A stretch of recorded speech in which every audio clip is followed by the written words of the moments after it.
Now, with us in studio, we have South African Ambassador Oupa Monareng, who just completed his mission in Burundi on the 30th of June. A very warm welcome to you, sir, and thank you so much for your time. Thank you very much, Lesego, and thanks to the viewers. Now, sir, you are back in South Africa after spending some time in Burundi. We know that Burundi made headlines throughout the continent. What was your experience like during that time in Burundi? Yes, since I I started on the 29th of January 2013. And I spent 5.5 years.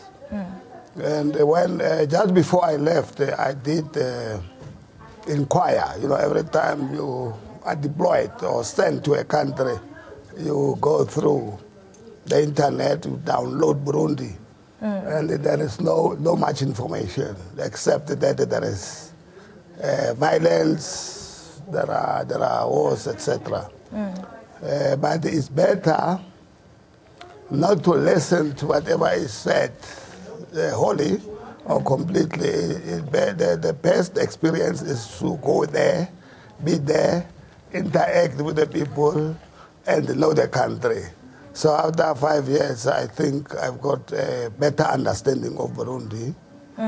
What has happened is that the normal thing in Africa or around the East Africa region or the Great Lakes, when people go for elections or in general in Africa, there will always be confrontations because of political power.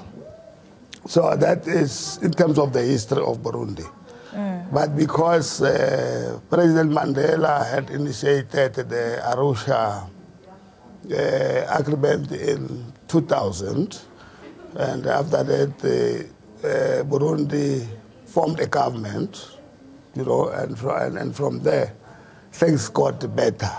But it was in 2005, the new president came, who is the current president, Pierre Nkurunziza. So it was 2015, he was elected in parliament and the Senate, 2/3 majority. Then in 2010, they went for an election, and that election was in accordance with the constitution, a new constitution of Burundi, which talked about the majority rule or the popular vote. So in 2010, he stood again, then he won. But obviously, if you win elections, 85%, because the fight is between the two national groups, the Tutsis and the Hutus. So then you got 85%, because that is the population of the Hutus is 85%, the Tutsis 14%. Then that was 2010, then 2015 I was there. That's when I had the experience. And there was an election, and there was a controversy around whether it's the second term or the third term. In his defense, he even went to the Constitutional Court to say, because in 2005, he was elected by a popular vote, meaning that it was parliament. It's not like the masses voting. So that was the argument. But so I went through, I saw through the situation unfolding. And how was the security at that time? Because I think there were reports, I think you were not so happy about security. I'm not sure. Can I just get clarity on that one? Yes, what the information reported or peddled may not be accurate. When I was there personally, I did not see a problem with the security of the country, except obviously if there are demonstrations, there will always be altercation with the people. So there were those incidents where people had to die because the rebel groups came in, because there was a dispute and a mobilization of people against the third term of the president, Pierre Nkurunziza. And now we know that Nelson Mandela was very passionate about the development of leadership. And looking at the youth of the African continent as a whole, are we putting enough opportunities out there for the youth to become better leaders that can be trusted? Because at this point we have old presidents who don't want to give the youth a chance. And I think you did also experience this in Burundi. In Burundi, we should let's understand it. When I was there, Pierre Nkurunziza was only 50 years of age, the president.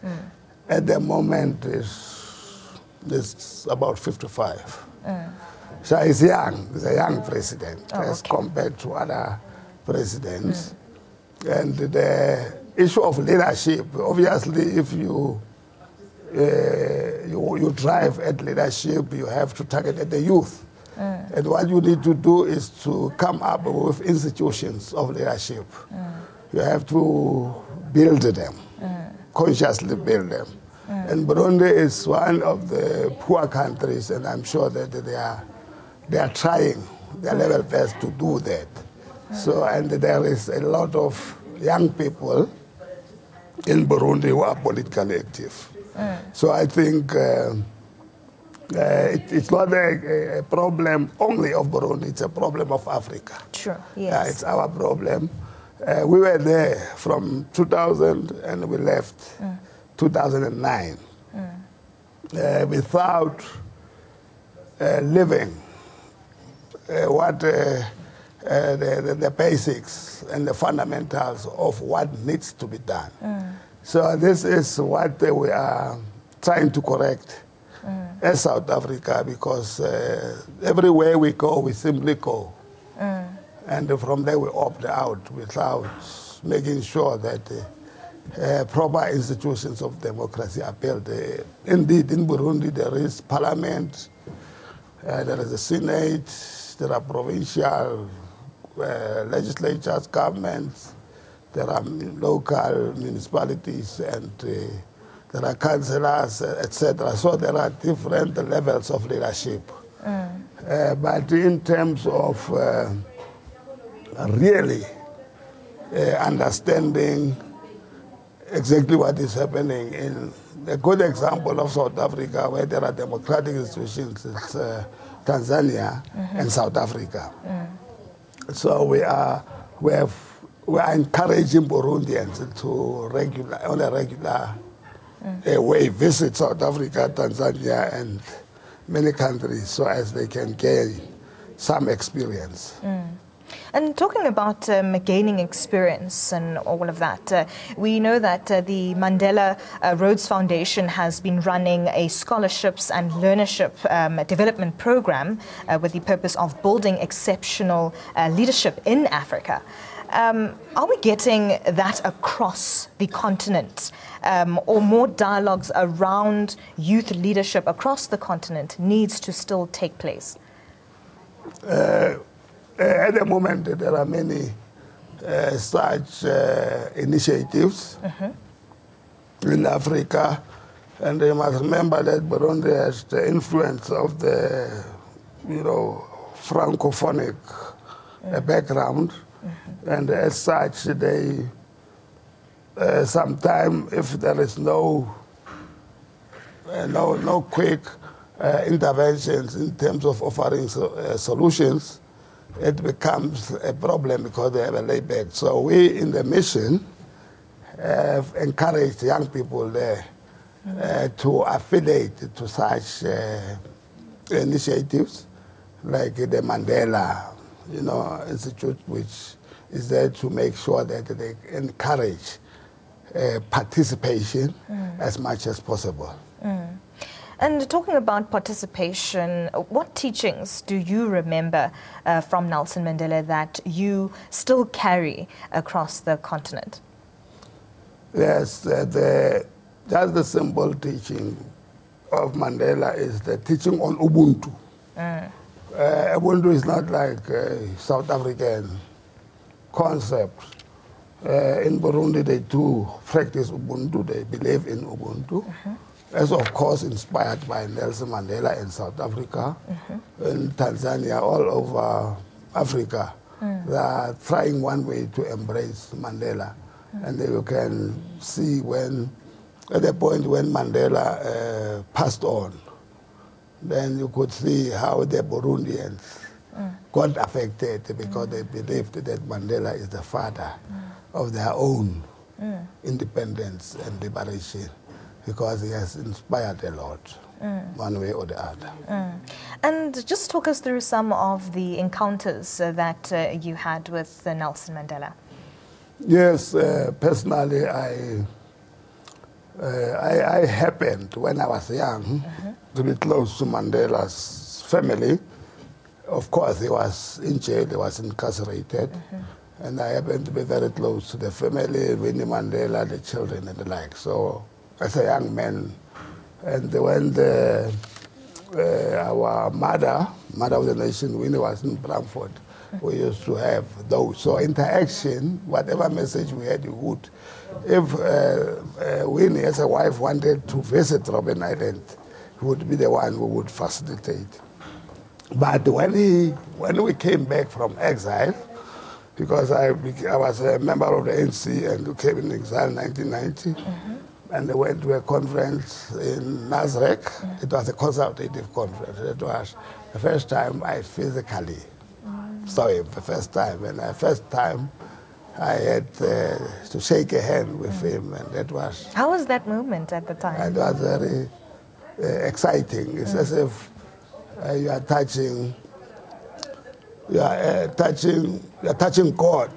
But I don't want to create an impression that he's God.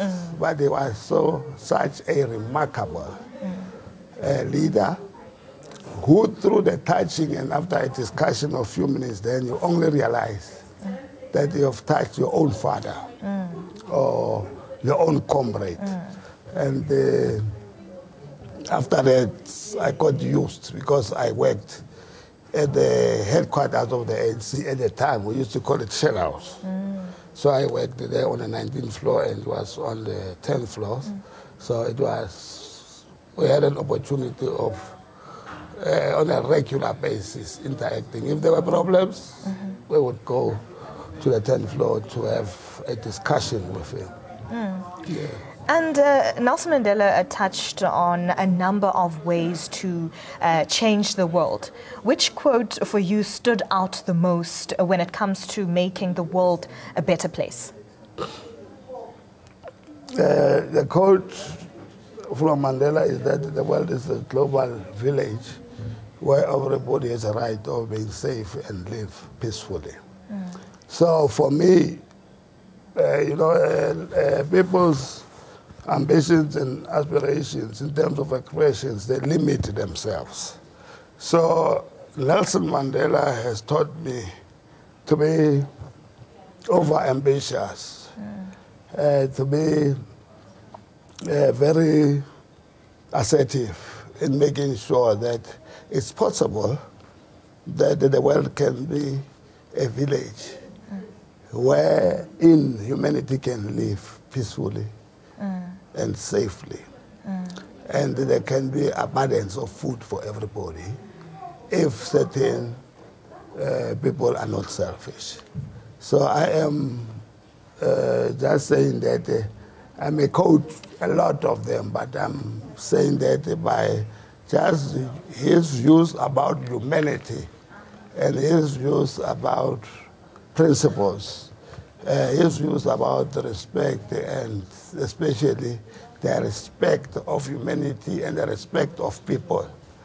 For me, it is far-reaching, and it has inspired a lot in my work, because I try my level best to reach out at other people and do exactly what he does in making sure that I do more education so as we can inspire. So when you are in Burundi, you may feel that Burundi is not as advanced as South Africa.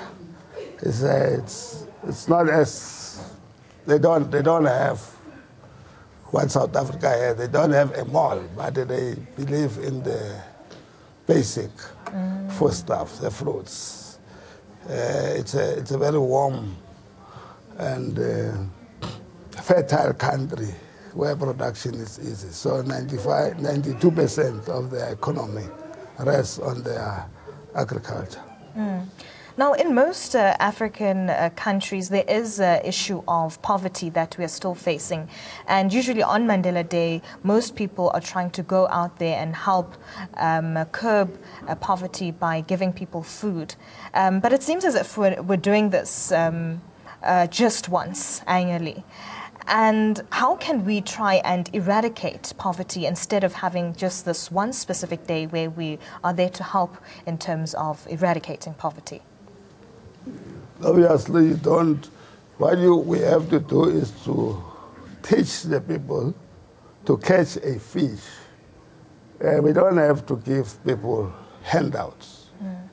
And once-off exercise, people have to be taught how to survive, how to work, inculcate a positive mental attitude in people, create you see, the Burundians are very enterprising because most of them are entrepreneurs. So they survive on their own. They try their level best to wake up and work. And that issue around poverty is actually one way or the other defeated. And they have public works programs. Actually, they do things on their own, more than waiting for the government to intervene on their. So that is the lesson I'm carrying from Burundi to South Africa. Because my critique is that we have, they will always throw something on the table. But if you are in Burundi, then you have a different perspective of the world. And Professor Lumumba had delivered the lecture at the Walter Sisulu University Mthatha campus, and he touched on issues of resources in Africa. Saying that Madiba would have asked how is it that cocoa is made in Ghana, but then it's converted into chocolate in Belgium. He also touched on Switzerland, that in Ghana the tea is also converted there. What do you make of the points that he had raised, especially when we talk about resources that a country has and where as a person you're able to now start from the bottom and not be getting anything from the government? Well, that is exactly where our challenges are in Africa as a whole, because we have everything. We have mineral resources. We have everything. But our gold, where is it processed? It's processed in London. It's processed in London, and all the resources, and they are brought back as, and from there we buy them expensively. That is why in South Africa we're talking about beneficiation. When we extract mineral resources and anything, we need to process so as we can create the industries and factories wherein people can participate and benefit. Because we produce our iron ore, we take it to China, and stock and barrel, produce stock and barrel, then we take it there. So that is why we will continuously be beggars or doing a cap in hand to either European countries or the Americans. So the essence of Patrice Lumumba's speech was to say that it's about time that Africa has to do things for themselves and for the benefit of the people. Thank you so much for coming into studio and having this discussion with us, sir. Thank you very much, Lesego.